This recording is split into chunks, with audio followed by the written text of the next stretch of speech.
Good Morning Business. Le débat. Oui, Luc Châtel, en tant que représentant du lobby des automobilistes et des constructeurs automobiles, on le recevra tout à l'heure. Et ouais, non, la taxe, elle inquiète aussi, effectivement. Est-ce que c'est une taxe SUV? On parle d'une taxe qui serait proportionnelle au poids des véhicules, au moment où Bruno Le Maire nous dit qu'il n'y aura pas de nouvel impôt. Mais il y a du suspense d'ici la présentation du projet de loi de finances. Et voilà, c'est un vrai sujet. Alors là, on est sur une taxe, encore une taxe sur la voiture. Alors on va dire c'est des SUV de plus d'une tonne 4, donc c'est un truc pour les riches. Puisque en plus, en dessous de 800 kilos, il y aurait plutôt un bonus. Mais on est sur quoi? On est sur de la fiscalité. Ouais. Et puis il se trouve que, alors c'était parmi les propositions de la Convention climat, il se trouve qu'on a aussi parmi les propositions la taxe, l'alourdissement de l'écotaxe sur les billets d'avion. Mais attention, l'alourdissement de l'écotaxe, on était actuellement sur une enveloppe globale d'écotaxe sur les billets d'avion de 440 millions d'euros de recettes annuelles. Après passage de la Convention des citoyens sur le climat, c'est 4 milliards 200 millions d'euros. Ça, on vous met 30 euros de plus sur un billet pour moins de 2000 km et 60 euros de plus pour un billet sur plus de 2000 km, 180 si c'est classe affaires pour les 2000 km en dessous et 300 si c'est au-dessus. Ah ouais, et là, c'est quoi? C'est de la fiscalité. Et puis il y a la fameuse CRDS qui devait disparaître et quand même qu'on a prolongé, sa durée de vie a été prolongée, ça y est, c'est fait. Et pour la dépendance. C'est de la fiscalité. Oui, mais d'accord. On dira c'est pour la dépendance et la solidarité. Résultat des courses, vous avez un Bruno Le Maire qui depuis 6 mois martèle une fois par semaine. Pas de nouveaux impôts, pas de hausse d'impôts, tant que je serai ministre. Et un président de la République qui s'est engagé, comme le ministre s'est engagé sur du zéro impôt, qui lui s'est engagé à appliquer 146 mesures sur les 149 de la Convention climat. Et dans ces mesures, il y a de la fiscalité. Donc là, on est devant une contradiction politique majeure, parce que derrière, vous avez la fameuse notion de ras-le-bol fiscal que l'on peut rendre à son auteur, qui était Pierre Moscovici. Et ça, pour 3 raisons. Le ras-le-bol fiscal, c'est une machine à perdre politiquement. Il n'y a aucun problème, c'est confirmé et ça le restera. Deuxième raison qui est un peu nouvelle, le ras-le-bol fiscal, c'est devenu le carburant des gilets jaunes. Et on a vu il y a quelques jours qu'ils ont encore l'arme au pied. Et troisième raison qui est encore plus neuve, c'est que ce ras-le-bol fiscal, eh bien, c'est exactement aussi le carburant ou le moteur de l'épargne de précaution. Cet énorme bas de laine d'excès d'épargne par rapport à l'habitude que les ménages ont thésaurisé pendant le confinement, et que l'exécutif rêve de voir se dégonfler, parce que je vous rappelle le calcul de l'OFCE que nous livrait Mathieu Plante tout récemment, si l'excès de 100 milliards estimé sur l'ensemble de l'année, cet excès d'épargne par rapport à l'habitude, était réinjecté dans l'économie sous forme de consommation, l'OFCE a fait des calculs et considère que d'un coup d'un seul, ça divise par 2 le choc de récession, ça divise par 2 la récession. Donc on est devant un sujet absolument majeur et une contradiction politique qui est un peu inextricable entre un Bruno Le Maire d'un côté et un Emmanuel Macron de l'autre. Donc ça s'annonce un peu compliqué parce que la loi de finances, c'est le 28 qu'elle est présentée, septembre. Le 28 septembre. Emmanuel Le Chypre, vous y croyez, vous, à cette taxe SUV?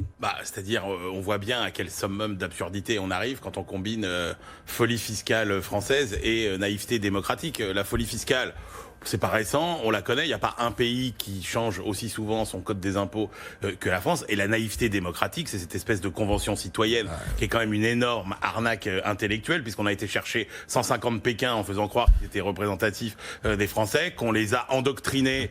Quand vous regardez la composition de tous les comités scientifiques, etc., c'était quand même ultra caricatural. Tout ça a été mené par des militants écolos pour aboutir à des propositions délirantes auxquelles je ne comprends pas qu'Emmanuel Macron accorde autant d'importance.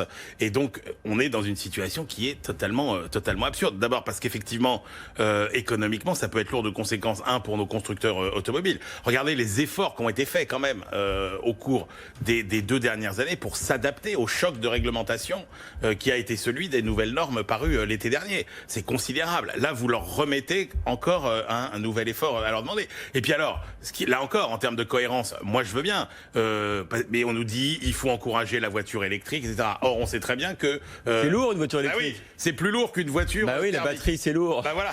Donc, d'un côté, vous voulez encourager la voiture électrique, et de l'autre, vous pénalisez les voitures les plus lourdes, donc les voitures électriques. Et on voit bien déjà les efforts qui sont faits pour essayer de rendre les voitures plus autonomes. Mais aujourd'hui, vous pouvez pas rendre les voitures plus autonomes, les voitures électriques plus autonomes, si vous n'avez pas des batteries lourdes. Donc moi, je veux bien qu'on impose encore toutes ces contraintes aux constructeurs chez nous, mais ça va encore les affaiblir davantage, et puis que l'État, avant de taxer, fasse le boulot. S'il veut développer la voiture électrique, je vous rappelle que les promesses sur les bornes qui étaient faites sont absolument pas tenues. Donc franchement, moi je trouve que c'est typiquement la mesure absurde et qui va être un nouveau sparadrap qui va coller à ce gouvernement, mais qui l'aura bien cherché. Mais est-ce qu'il faut croire Bruno Le Maire ou Emmanuel Macron, là? Quand vous avez martelé à ce degré-là qu'il n'y aurait pas de hausse d'impôts, quand vous connaissez les conséquences du non-respect d'une telle promesse et que vous l'avez autant affirmé, il y a un moment... Et que vous partez d'un niveau de crédibilité sur le sujet qui est quand même mais on assez se dit quand même qu'il y a un niveau où politiquement c'est impensable de ne pas respecter la parole donnée.